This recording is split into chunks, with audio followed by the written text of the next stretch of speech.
also learning more about the 700 Marines that have been activated in the L.A. area. According to military communications officials, we could see the Marines out in the L.A. area in the next 48 hours. The Marines are training to handle civil disobedience and crowds, as well as protecting federal agents and federal buildings. NBC4 asked what the Marines can and cannot do to civilians. So strictly for the protection of the federal personnel and the protection of the federal building, they're allowed to temporarily detain and wait for law enforcement to come and arrest them. They do not do any arrest. The commander said he doesn't know how long the Marines will be in the LA County area. Meanwhile, 30 mayors from Ventura to Downey stood together today and called for an end to the immigration raids. They stood alongside Mayor Karen Bass as they pleaded with the Trump administration to stop spreading what they say is fear. Huntington Park Mayor Arturo Flores, who served as a Marine himself, had a message to the Marines coming into the LA County area. I understand that the deployment of 739 Palms, and I believe the unit is 27, have been deployed to the Los Angeles area.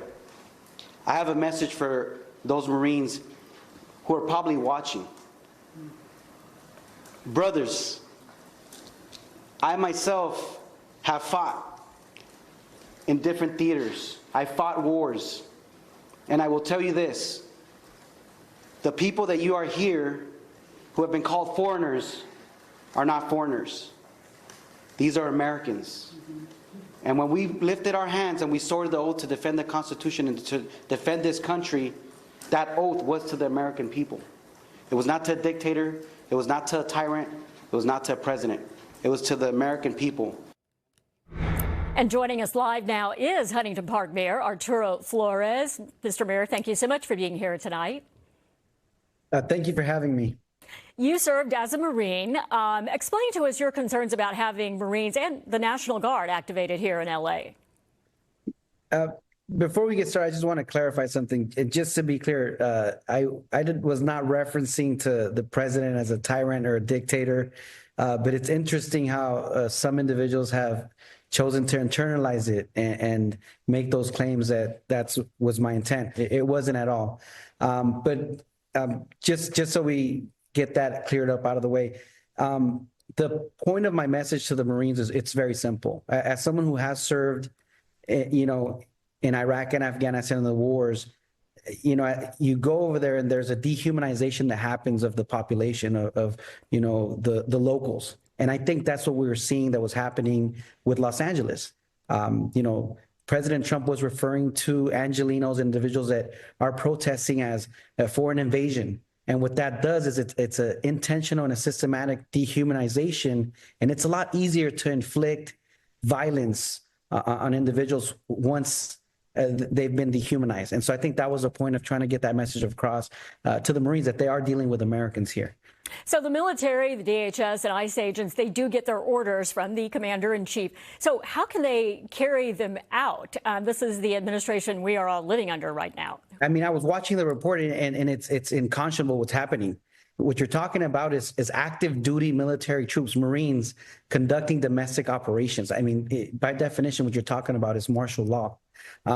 You've seen some, uprising, some political, social, unrest, but never to the point where you have to call in a federalized National Guard, and never to the point where you have to actually call in Marines. Marines are warfighters. Yes, Marines have the capacity and have units that are military police officers that are trained, in enforcement and detaining. But just a Marine unit that's coming in and you're giving them a crash course and 24-hour crash course on how to deal with civil unrest and detainment, you're asking for bad news. You're asking for bad news. And it really is a disaster waiting to happen.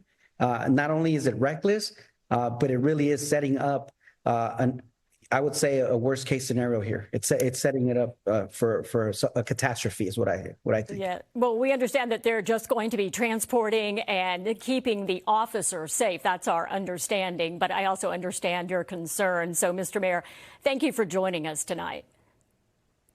thank you so much. I appreciate the time. And like I said, just to reiterate that message to the Marines that are, or, have been deployed, is that they are dealing with Americans. And these are people that are hardworking people that want, are documented. Some of them are not. But these people, what they want is they just really want to be left to their own accord. They don't want federal or military intervention.